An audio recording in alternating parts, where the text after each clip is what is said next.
பேசு தமிழா பேசு குழுமத்தின் ஆன்மீக படைப்பு திருவருள் டிவி. புது பொலிவுடன் டிஸ்கிரிப்ஷன்ல லிங்க் கொடுக்கப்பட்டிருக்கு. கிளிக் பண்ணி சப்ஸ்கிரைப் பண்ணிக்கோங்க.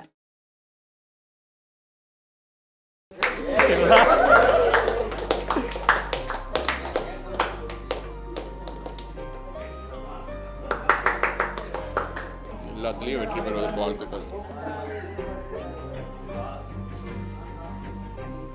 நான் வந்து 2021 மார்ச்சில் வந்து ஆஃபீஸில் ஜாயின் பண்ணேன். நான் ஜாயின் பண்ணி ஒரு 2-3 மாதம், ஜூலை இல்லையா? இல்லை, 2021 ஆகஸ்ட்டில் வந்து பிரமோத்தும் சிகே வந்து ஜாயின் பண்ணாங்க. கிட்டத்தட்ட 3 வருஷம் வந்து நிறைவடைஞ்சிருச்சு. வெளியே ஒரு பயணம், புது பயணம் வந்து தொடங்க வந்து சிகே பறந்து போகிறார் இந்த கூட்டிலேருந்து. மகிழ்ச்சி தான், ஒன்றும் அதில் வருத்தம் எதுவும் கிடையாது. சித்திரகுமார் நானே ஏதாவது பேசணுன்னா மேக்கப் ரூம் போயிட்டு ஸ்டடி ஹால் போயிட்டு தான் எதனா பேசிகிட்டு இருப்போம். நிச்சயமாக இனிமேல் என்ன பண்ணுவோன்னு தெரில. இன்னொரு விஷயம் என்னென்னா, சித்திரகுமாரை பொறுத்த வரைக்கும் ரொம்ப பொறுமைசாலி. எவ்வளோ தூரம் நம்ம கோவப்படுத்தினாலும் சரி, அது நமக்கு சொல்லிக் கொடுப்பாரு பாருங்க. இப்படியா இதையா 9 மணிக்கு வந்துரு, காலையில் வந்துரு, அப்படிலாம் ரொம்ப பொறுமைசாலி. அது அந்த விஷயத்தை நான் இவர்கிட்ட நான் கற்றுக்கணும்னு நினைக்கிறேன். அந்த பேஷன்ஸ் தான். அது மட்டும் இல்லாமல் இன்னொரு விஷயம்னா, நம்ம சில நாள் வந்து கெஸ்ட்டு திடீர்னு வந்துடுவார், படிக்காமல் வந்துருப்போம், தெரியாமல் இருக்கும். ஆனால் சித்திரகுமார்கிட்ட போயிட்டு ப்ரோ நீங்கள் இன்ட்ரோ கொடுத்துட்றீங்களா அப்படின்னு சொல்லிட்டு சொல்லவே மாட்டார். படிச்சனா படிக்கலாம்லாம் கேட்க மாட்டார். அது மட்டும் இல்லாமல் நான் சித்திரகுமாரை பொறுத்த வரைக்கும் எங்கள் வீட்டிலே கூட சொல்லுவேன், நான்லாம் வந்து ஒரு நியூஸ் பேப்பரை படிச்சுட்டு எனக்கு எழுதுனா தான் ஒருத்தட்ட கெஸ்ட்டை வந்து பேசவே வரும் கொஷின் கேட்கறதுக்கு. ஒருத்தர் இந்த மாதிரி கேள்விகள்னு சொன்னாலும் எனக்கு தெரியாது. ஆனால் சித்திரகுமாரை பொறுத்த வரைக்கும் ஒரு புள்ளி மட்டும் வச்சா போதும். இந்த ப்ரோ இதான் எம்பி எலெக்ஷன் போய் கேட்டுக்கு அப்படின்னு சொல்லிட்டு சுற்றி வருவார். இன்னொரு 20 நிமிஷம் அப்படியே ஓட்டிடுவார். ஒரு புள்ளி மட்டும் வச்சா ஒன்றுமே தெரியாது, ஆனால் ஓட்டிடுவான். ஆமாம். சிகே வந்து கூடிய விரைவில் நம்ம இந்த யூடியூப்ல பார்த்தோம் இல்லையா, இது வந்து மெயின் ஸ்ட்ரீம்ல வந்து போயிட்டு ஒரு நடிகராக மாறுவார். சிகே வந்து நிறைய மிஸ் பண்ணுவேன். ஆஃபீஸ்குள்ளே நுழைஞ்சா ஒரு சில பேர் வந்து தேடுவோம்ல, அந்த மாதிரி சிகே வந்து இனிமேல் மிஸ் பண்ணுவோம். அம்மா ஆஃபீஸ்க்கு வந்து பெரிய இழப்பு தான் சிகேவை மிஸ் பண்ணுறது. நீங்கள் ஜாயின் பண்ணுறதுக்கு முன்னாடிலேருந்தே இப்படி பண்ணிக்கலாமோட ஒரு ஃபேன் அப்படி தான் சொல்லணும். இங்கே வந்தோடனே கூட ப்ரோ இப்படி பண்ணிக்கலாமா, மிகப்பெரிய ஃபேன் அப்படின்னு சொல்கிறோம். நமக்கெல்லாம் ஃபேன் இருக்காரா அப்படின்ட்டு என்கிட்டே வந்து அவர் கேட்டார். ஐடியாலஜி ஒத்து போகாமல் ஒரு சேனலில் வேலை பார்க்குறது அப்படிங்கிறது எனக்கு சாதாரண விஷயம் இல்லை. ஏன்னா பின்னாடி எவ்வளோ கஷ்டங்கள் இருக்கும் அப்படிங்கிறது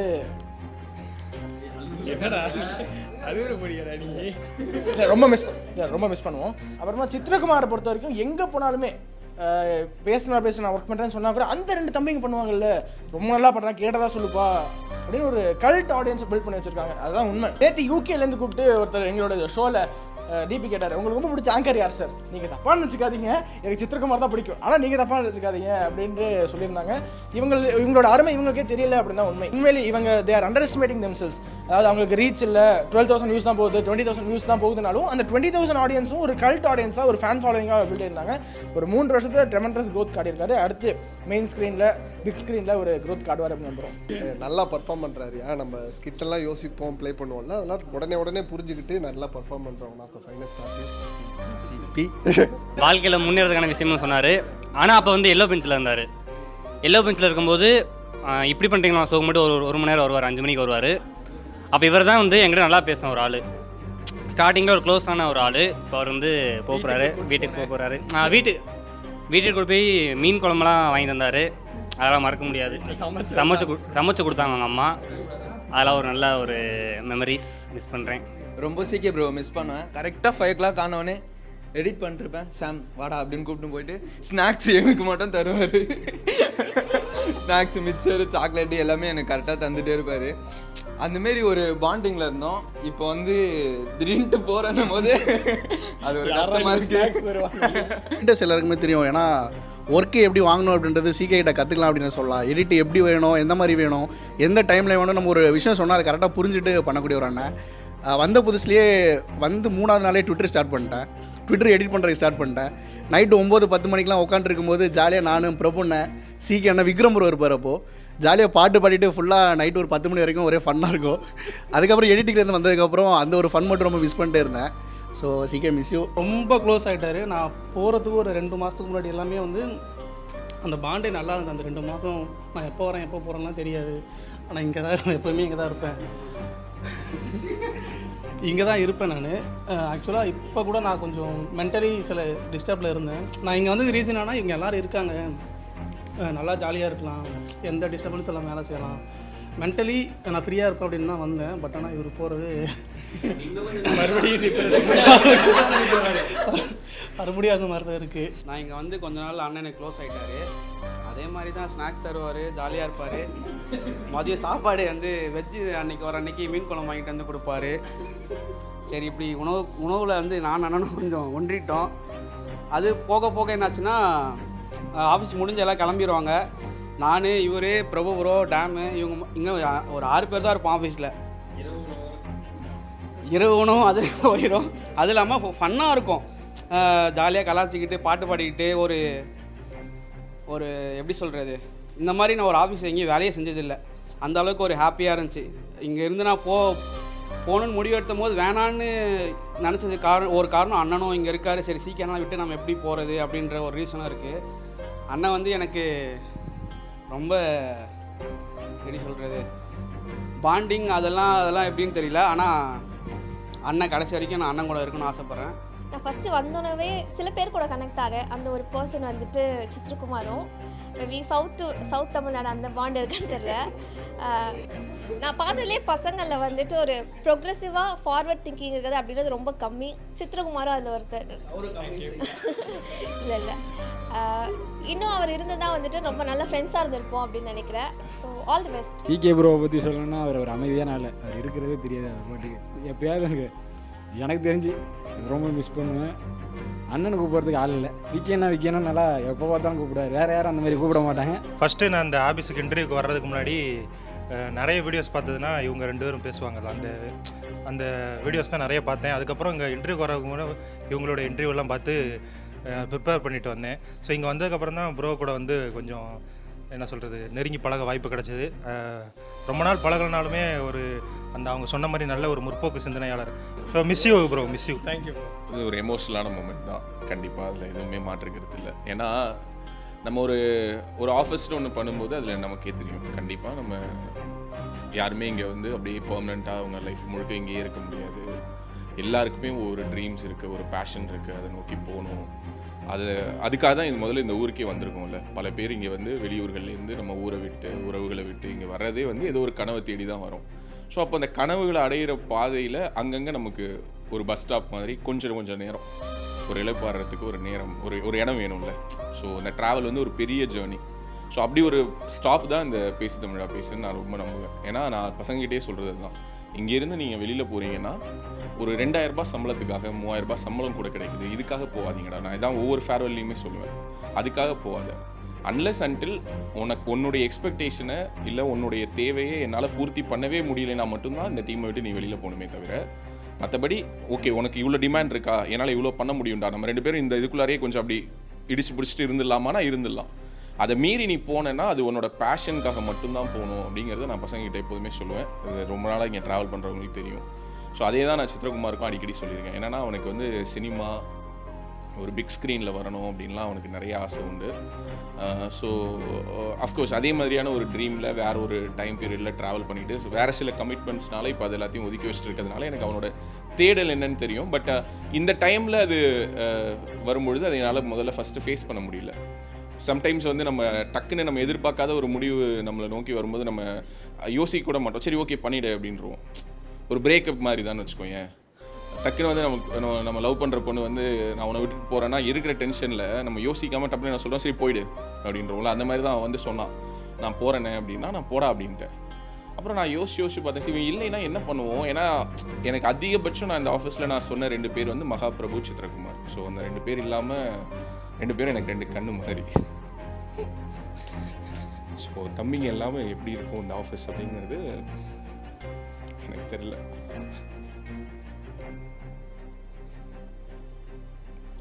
பட் ஸ்டில் அவன் வந்து ஒரு நல்ல ஒரு இலக்கை நோக்கி போகிறான். ஸோ அதனால நான் அவனை விஷ் பண்ணி நான் அனுப்பிட்டேன்.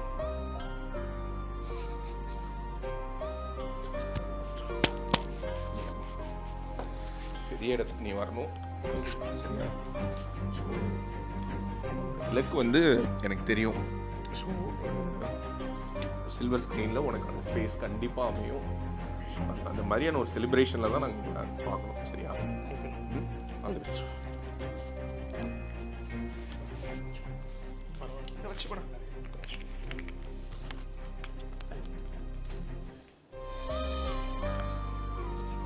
எல்லாருக்குமே தெரியும் பேசு தமிழா பேசு வந்து என் லைஃப்பில் எவ்வளோ முக்கியம் அப்படின்னு.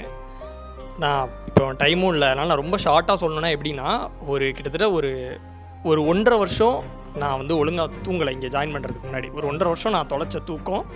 எனக்கு பேச தமிழா பேசல ஒரு ஆங்கருங்கிற வேலை கிடச்சதுக்கப்புறம் நான் எங்கேயோ இருந்து இங்கே வந்திருக்கேன். நான் இங்கே சென்னையில் ஏதோ ஒரு ஹாஸ்டலு, ஒரு சின்ன ரூமு. நான் எங்கள் வீட்டில் நல்லா ஏசி போட்டு ஒரு நல்ல ரூமில் படுத்தப்போ எனக்கு கிடைக்காத தூக்கம் நான் பேச தமிழா பேசு வந்ததுக்கப்புறம் எனக்கு கிடச்சிது. ஸோ எனக்கு ஒரு 1.5 வருஷம் நான் தொலைச்ச ஒரு நல்ல தூக்கத்தை எனக்கு கொடுத்த இடம்னா அது பேச தமிழா பேசு தான். நான் என்றைக்கும் மறக்க மாட்டேன்.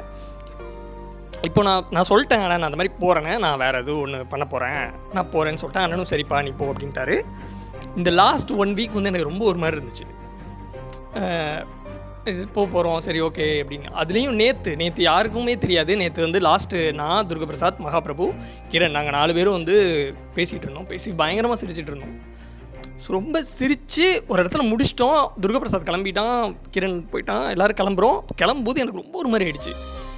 அப்போ என்னென்னா இந்த மாதிரி இன்னும் நம்ம சிரிக்க முடியாதோ, ஏன்னா இது ஒரு நான் எங்கேயுமே இத்தனை வருஷம் நான் ஒர்க் பண்ணதே இல்லை. நான் படிப்பு முடிச்சதுலேருந்து கொஞ்ச நாள் எங்கள் ஃபேமிலி பிஸ்னஸ் நான் பார்த்துட்டு இருந்தேன். அதுக்கப்புறம் ஒரு 2-3 இடங்களில் தான் ஒர்க் பண்ணியிருக்கேன். அது அங்கேயுமே 3 மாதம் தான். அங்கே பெருசாக ஃப்ரெண்ட்ஸுமே எனக்கு கிடையாது. இருக்கும்போது ஜாலியாக இருந்தோம் ஓகே. பட் இங்கே ஒரு 3 வருஷம் இருந்து இங்கே நிறைய ஃப்ரெண்ட்ஸ் நான் கெயின் பண்ணிட்டேன், நிறையா பேசிட்டேன், பழகிட்டேன். நேற்று நைட்டு ரூமுக்கு போயிட்டு நான் ரொம்ப எழுதிட்டேன். நான் லாஸ்ட்டாக சிரிக்கும்போது எனக்கு அதுதான் தோணுது, ஆனால் இதுக்கப்புறம் நம்ம இப்படி சிரிக்க மாட்டோமோ, நம்ம எப்படி இப்போ துர்கபிரசாத் ஏதோ ஒரு காமெடி பண்ணுறான், ஒரு கிரண் ஏதோ ஒரு காமெடி பண்ணுறான் அப்படின்னா இனிமேல் இவங்கெல்லாம் பார்க்க மாட்டோமோ, சிரிக்க மாட்டோமோ அப்படின்னு சொல்லிட்டு நேற்று ஈவினிங்லேருந்து எனக்கு உண்மையிலே ரொம்ப ஒரு மாதிரி ஆயிடுச்சு. லிட்டரலாக நான் ரொம்பவே உடஞ்சிட்டேன். அப்புறம் நைட்டு தூக்கம் வரல, ரொம்ப நேரம் அப்படியே ஒரு மாதிரி சுற்றிட்டே இருந்தேன். நீ காலையில் வந்து இன்றைக்கி தான் லாஸ்ட் டேயா அப்படின்னு 2-3 பேர் பேச ஆரம்பிக்கும் போதே எனக்கு கண்ணெலாம் கலங்கிடுச்சு. நான் உடனே வெளில வந்துட்டேன். ஸோ பேச தமிழா பேசி என் வாழ்க்கையில் ரொம்ப முக்கியமான இடம். பட் இந்த நாள் வரும்னு எனக்கு தெரியும். ஸோ அண்ணன் சொன்ன மாதிரி எல்லோரும் அடுத்தடுத்த இடத்த நோக்கி போயிட்டு தான் இருப்போம். ஸோ அந்த டைம் எனக்கு கிடச்சிருக்கு. அண்ணனும் வந்து என்னை வாழ்த்தி அனுப்புகிறாங்க, நீங்கள் எல்லோரும் சேர்ந்து வாழ்த்தி அனுப்புகிறீங்கும் பொழுது எனக்கு உண்மையிலே ரொம்ப சந்தோஷம். பேச தமிழா பேசுங்கிறது வந்து அது ஒரு கனா காலம். அது நிறைய சந்தோஷமாக தான் இருந்திருக்கேன். உண்மையாக சொல்லணுன்னா நான் இந்த ஆஃபீஸில் இந்த இடத்துல இருக்கிறதுக்கு டிசர்வாண்டே நான் நிறைய நாள் என்கிட்ட கேள்வியே கேட்டிருக்கேன். ஏன்னா டக்குன்னு இன்க்ரிமெண்ட் கொடுக்குறாங்க, க்ரியேட்டிவ் ஹெட் அப்படின்னு ஒரு பதவி கொடுத்து அண்ணன் வந்து உட்கார வைக்கிறாரு. அதை நான் நிறைய நாள் என்னையே கேள்வி கேட்டிருக்கேன். இந்த சேனலில் க்ரியேட்டிவ் ஹெட் அப்படிங்கிற பதவிக்கு நான் டிசர்வா அப்படிங்கிறத நானே நிறைய நாள் கேள்வி கேட்டிருக்கேன். அந்தளவுக்கு எனக்கு அண்ணன் இப்போது இது நிறைய தடவை சொல்லியிருக்கிறாரு. அதனால் நிறைய விஷயங்கள் நான் ஓப்பனாக சொல்ல வேணாம்னு நினைக்கிறேன். ஸோ அந்த மாதிரி எங்கள் 2 பேர் மேலுமே அண்ணன் ரொம்ப பாசமாக இருப்பார். இப்போ ஒரு ஐடியாலஜி ஷிஃப்ட் அண்ணன் எடுக்கும் போதுமே வந்து எல்லாருக்கும் வருத்தமாக இருக்குது. எனக்கு அது மாதிரி தான் வருத்தம் இருந்துச்சு. ஆனால் ஃபஸ்ட்டு நம்ம வரும்போது சேனல் ஒரு மாதிரி இருந்துச்சு, இப்போ அண்ணன் மாறுறாரு அப்படின்னு. அப்போ அண்ணன் மேலே சில வருத்தங்கள் இருக்கும், என்னடா அண்ணன் இப்படி பண்ணுறாருன்னு. ஆனால் அதை நம்ம அண்ணன் நேரில் பார்க்கும்போது அண்ணன் டே வடா என்னடா பண்ணுற அப்படின்னு கேட்கும் பொழுதோ, ஏதாவது ஒரு விஷயம் நம்ம எல்லோரும் நைட்டு லேட்டாக ஒர்க் பண்ணோம்னா டக்குன்னு அவர் நமக்கு சாப்பாடு ஆர்டர் பண்ணுவார். ஸோ இந்த மாதிரிலாம் பண்ணும்போது அந்த எல்லா கோவமும் போயிடும். ஸோ நமக்கு தானே தெரியும் நம்ம இங்கே ஏன் இன்னுமே வந்து இப்போ அவங்க கூட சொன்னால் ஒரு ஐடியாலஜி ஷிஃப்ட் ஆனதுக்கப்புறம் பிடிக்காத ஐடியாலஜியில் ஒர்க் பண்ணுறது ரொம்ப கஷ்டம்னு. இப்போது இங்கே இருக்கிற பலர் ஐடியாலஜி வேறு இருந்தாலும் இந்த ஐடியாலஜிக்கு ஒர்க் பண்ணுறாங்கன்னா அதுக்கு காரணம் வந்து அண்ணன் மட்டும்தான். ஸோ வேறு யார் இந்த இடத்துல ஒரு சிஇஓவாக இருந்திருந்தாலும் வேறு எவனுமே வந்து ஒர்க் பண்ண மாட்டான். ஸோ இங்கே எல்லாருமே வந்து நம்ம சரி ஓகே இது இருந்தாலும் பரவாயில்ல, அது இருந்தாலும் அன்றைக்கி கூட்டுறவு பஞ்சாயத்தில் கூட மகாபிரபு சொன்னான், நான் வந்து வேறு ஐடியாலஜி தான், ஆனாலும் நான் இங்கே தான் தொடர விரும்புகிறேன், காரணம் வந்து ராஜவேலன் தான் அப்படி சொன்னால் அது 100க்கு 100 உண்மை. ஸோ வேறு யார் இந்த இடத்துல அவர் ஓனருங்கிற இடத்துல வேறு யார் ஒரு ஐடியாலஜி ஷிஃப்ட் எடுத்திருந்தாலும் இத்தனை பேர் இந்த மாதிரி ஒர்க் பண்ணிட மாட்டாங்க. ஸோ நம்ம அண்ணனை விட்டு நம்ம எப்படி போகிறது அப்படிங்கிற ஒரு இதில் தான் இங்கே நிறைய பேர் ஒர்க் பண்ணிகிட்டு இருக்காங்க. நானுமே அப்படி தான் வந்து ஒர்க் பண்ணிட்டுருந்தேன். ஸோ அதெல்லாம் ஒரு பக்கம் சரி, ரொம்ப நாளாக ஒரு சான்ஸ் வந்து நான் கேட்டுகிட்டே இருந்தேன், அவங்க கொடுத்தாங்க, அப்புறம் மிஸ் ஆச்சு. இப்படியே போயிட்டு இருக்கும் பொழுது இன்றைக்கி ஒரு வழியாக அது வந்திருக்கு. ஸோ ஆக்சுவலி எல்லாேருக்கும் இந்த டே வர தான் செய்யும். ஸோ நானும் என்னென்ன பேசணுங்கிறது என்னெல்லாமல் யோசிச்சு வச்சுருந்தேன். நான் இன்றைக்கி பேசலை. பட் இன்றைக்கி உண்மையிலே நேற்று நைட்லேருந்தே எனக்கு ரொம்ப எமோஷ்னலாக இருக்குது. இப்போது அடுத்து போனால் இதே மாதிரி ஃப்ரெண்ட்ஸ் கிடைப்பாங்களா தெரியாது. ஏன்னா நம்ம என்னெல்லாமோ பேசி சிரிப்போம், அதுக்கு வந்து ஒரு பேரியரே இருக்காது, என்னெல்லாமோ பேசி சிரிப்போம். அது புரிஞ்சுப்பீங்கன்னு நினைக்கிறேன். அது எல்லா இடத்துலையும் கிடைக்குமா எனக்கு இல்லை, அவ்வளோ சந்தோஷம் எனக்கு இருந்திருக்கு அப்படின்னு சொல்கிறேன். ஸோ வந்து ஒரு லாஸ்ட் டே எல்லார் கூடயுமே நல்ல பாண்ட் எனக்கு இருந்திருக்கு. விக்ரம் வந்து எனக்கு உண்மையிலே ஒரு தம்பி மாதிரி. அப்புறம் எல்லாருமே சரி, நான் வந்த ஸ்டார்டிங்லேருந்து எனக்கு மகாபிரபு ஒரு பெரிய ஹெல்ப்ஃபுல்லாக இருந்திருக்கான். ஃபஸ்ட்டு ஒரு நாள் அண்ணன் வந்து அப்பா அவன் ஹலோ தமிழாக இருந்தான். அண்ணன் வந்து ஒரு வீடியோ பண்ண சொல்லிட்டாரு. நான் அந்த ஒரு வீடியோவில் கூட சொல்லியிருப்பேன். அப்போ வந்து அந்த வீடியோ எனக்கு ஃபஸ்ட்டு எப்படி பண்ணுறதுன்னு கொஞ்சம் தெரியல. இப்போ அவன் தான் இப்படி பண்ணுங்கன்னு சொன்னான். ஸோ ஒரு பெரிய தேங்க்ஸ் நான் மகாபிரபுக்கு சொல்லி ஆகணும். ஸோ ஆரம்ப காலகட்டத்திலேருந்தே என் மேலே விழுற சில பாரத்தை கூட அவன் எடுத்துக்குவான். சரி ஓகே நம்ம பண்ணிக்கலாம் அப்படின்னு சொல்லிட்டு அவன் பண்ணுவான். ஸோ அப்படி ஒரு பார்ட்னர் வந்து கிடைக்க மாட்டாங்க. ஆங்கரிங் பார்ட்னர் வந்து அப்படி கிடைக்க மாட்டாங்க. ஸோ அந்த வகையில் அவனுக்கு பெரிய நன்றி. அண்ணன் தான் வந்து ஃபஸ்ட்டு அப்படியே சுற்றிட்டு இருக்கும்போது அண்ணன் தான் ஃபஸ்ட்டு ஒரு வாய்ப்பு கொடுத்து அங்கீகரிச்சு இதெல்லாம் பண்ணுடா அப்படின்னு சொன்னாங்க. இவ்வளோ சீனியராக இருந்தும் நான் அண்ணன்கிட்ட ரொம்ப கம்மியான ஃபோன் கால்ஸ் உரையாடல் தான் இருந்திருக்கும்னு நினைக்கிறேன். ஏன்னா என் மேலே விழுந்த சில வார்த்தைகள் அந்த மாதிரியான சில ஸ்கோல்டிங்ஸ் கூட மகாபிரபு வாங்கிப்பான். ஸோ அதில் எனக்கு ரொம்ப எமோஷனலாக இருக்குது. ஓகே நான் போயிட்டு வரேன். தேங்க்யூ.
உலக தமிழ் சொந்தங்களுக்கு வணக்கம். நான் ராஜவேல் நாகராஜன்.